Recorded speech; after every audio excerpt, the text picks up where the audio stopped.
That could be something fun, right? I'm already stretching. This is a bad sign. Yeah, let's go cut the mountain stumps. Let's cut these. Oh, I just cut those like a second ago. Why am I an idiot? Answer me that, everyone. Why am I an idiot? Hey, Saibara. No, you're not Saibara. You're Gots. Yes, Gots. That would have been awkward in real life.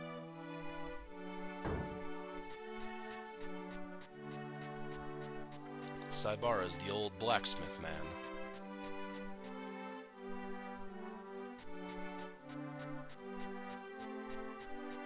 Let's see if you have anything new for me to upgrade.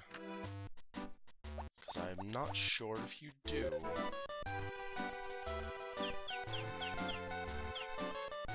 Nope, we're actually good. It's just the, yes, we can buy the vacation house for 1,000,000 bazillion gold, and a lot of everything. It's a very endgame kind of thing, the vacation house. There's no call for possessing it, aside from I play way too much Harvest Moon. So I think I've seen some math on it that says you can get the vacation house in 3 years if you like don't spend anything and do these like hyperactively super efficient selling practices. Like you're just allowed to get it after 3 years. And if you link with the GameCube version of this game, which is A Wonderful Life, or another Wonderful Life, if you're the female version of the game, you get another special house. It's a mountain house. But to do that, you need to have slogged through that game, and I do mean slogged. It's even more boring than this one. I actually truly enjoy this game. That one is horrible.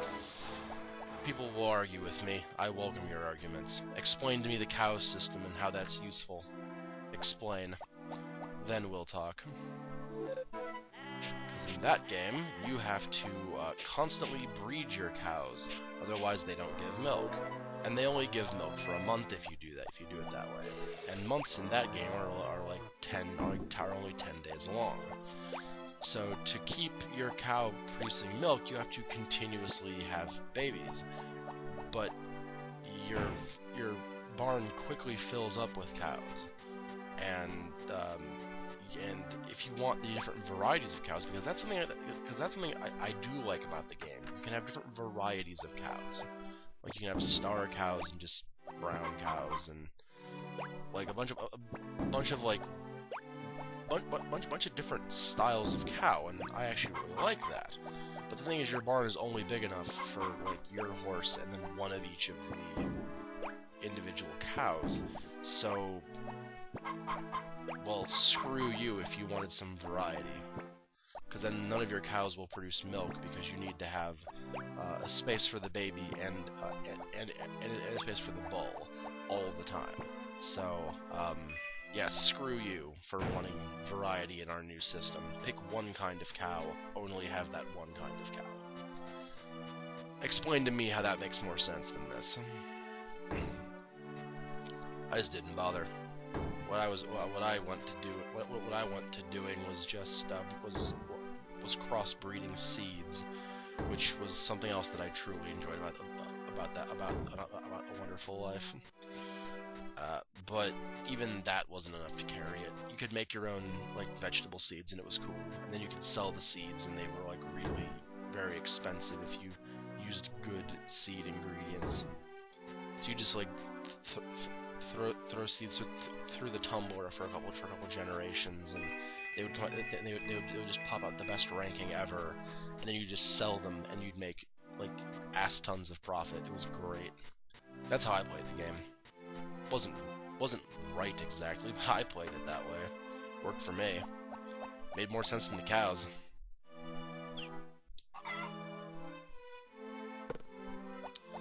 But that's that rant. If you finish that game and you link it with this one, you get stuff unlocked in both versions. And the unlockable in this one is a mountain house, where you get a house in the mountains. it's kind of cool, I guess. But why would you ever want to subject yourself to 100 hours of Harvest Moon, a Wonderful Life?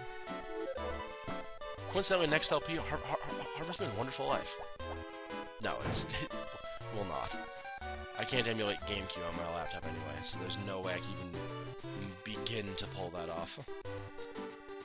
And if I did it on my console, I'd have to hang myself. Musical melody, I might consider. Probably not, though. Probably never another Harvest Moon game ever again after this. But yeah, I enjoy them. They're just not very good Let's Play material. But like I said, I'm seeing this through to the end because I'm stubborn. So shut up.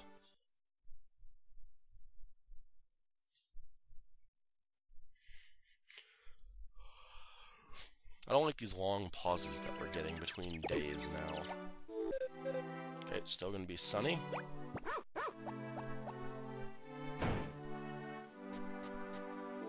Mail, no. Starry Night Festival's coming up soon, I think. It's like the 25th or something. We'll have to try and plan that festival, because I don't remember how it goes, and I looked it up, and I still don't know how it goes.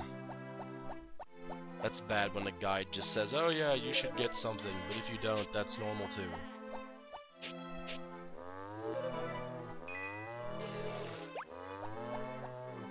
Yeah, it's kind of how I seem to remember the quest being. Sometimes you'll get a letter and be able to actually do the festival, and other times you just won't, and then can't. But we'll find out in a couple more days if I got the letter or not.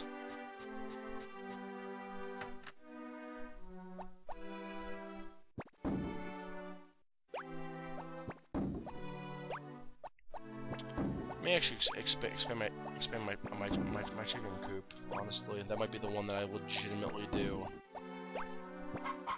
Because chickens are easy to take care of. And once it's the better months, you don't have to feed them. They're great.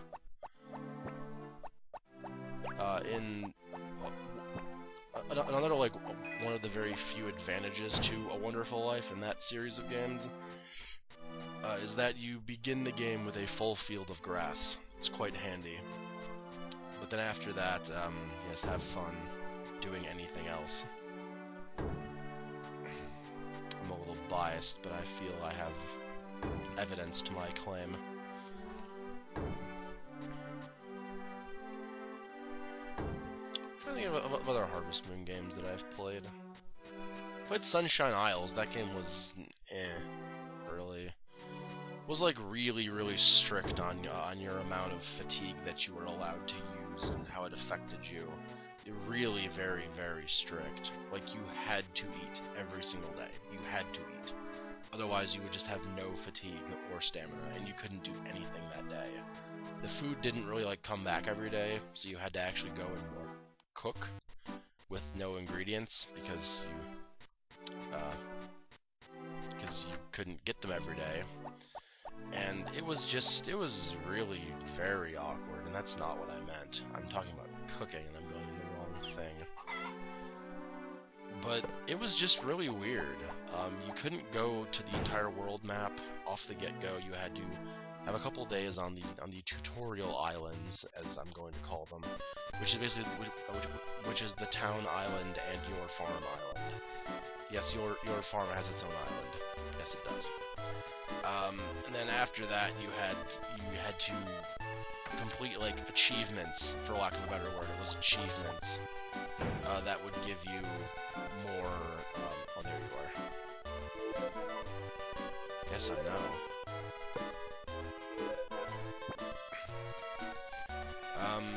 But you have to like get achievements to get sunstones. I think they were called. Or sunshine stones, or something like that, and then you'd be able to unlock new islands once you had enough achievements. It was very bizarre. It wasn't really Harvest Moon. I didn't really care for it that much. what was it? It was the Tale of Two Cities, I think it was called. That's another DS, 3DS one. I don't have that one, but it seems interesting in theory because you have to live between two different villages, and you have to like kind of pick where you go. And one is good at one thing, other one's good at other stuff. You have to kind of bounce back and forth to get the full experience. So I mean, it sounds interesting. But I just never picked it up.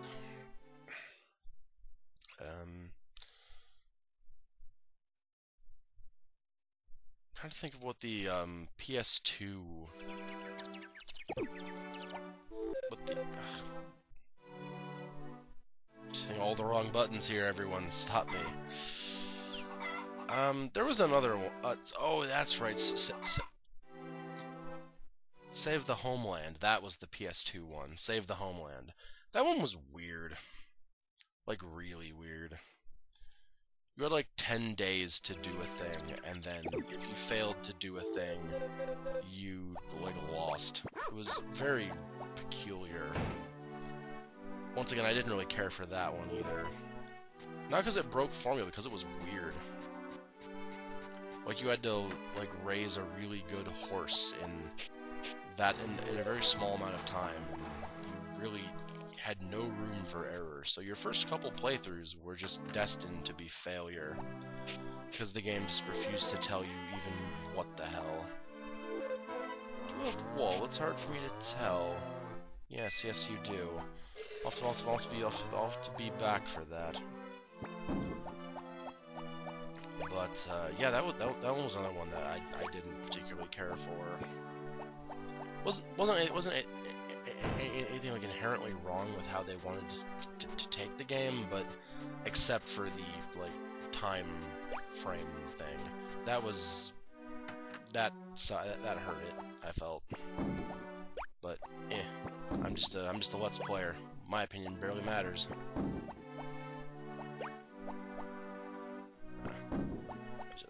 Thought when we were sick for a moment, I would have been very unhappy. But nope, you all love me, so it all works out. All the chicks love me. Heh, yeah, because the chickens. I'm sorry. So.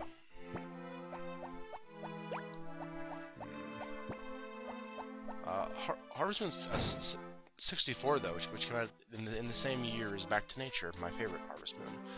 That one was my first, and that one's quite good. It's quite good. It's kind of slow, but like, yeah, it's actually slower than this because there's not all the little shortcut commands to change your tools and everything. They were still kind of figuring out how to transfer Harvest Moon from being an NES game to being a modern game. Well, modern being three-dimensional with like character models and polygons and everything instead of, you know, sprite work. So they did their best with it, and I can't say they did a bad job. I enjoy that game. But it's not Back to Nature, which did it right.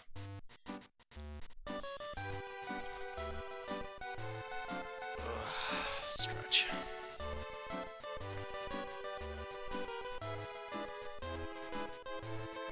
Yeah, she'll be at the clinic today. Well, she will be once she gets there. So we're gonna sleep right here on the side of the road. Because we are a man who has everything put together in his life.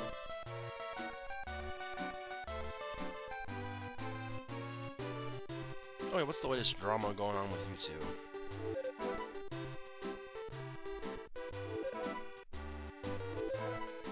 Oh, okay.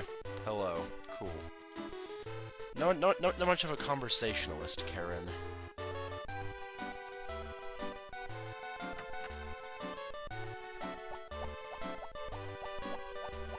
Curious if I have to talk to her directly. No, she's still just being sad.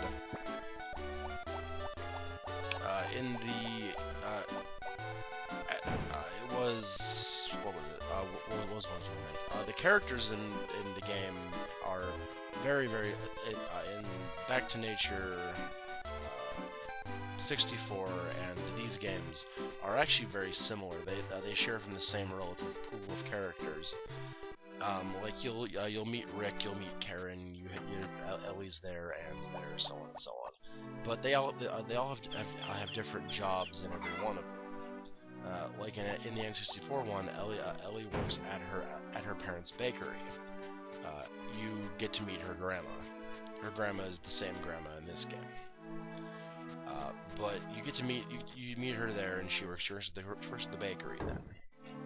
Anne works on a ranch and has I think the mailman as her big brother is her brother's the mailman, I think. I might be wrong. Oh no, wait, her brother is blacksmith apprentice guy. Then Saibara the blacksmith makes like pottery in the N64 game. So they all have different jobs, but the characters are fairly similar. Their attributes change as well, but it was interesting for me when I got to meet the same characters, just they were doing different stuff.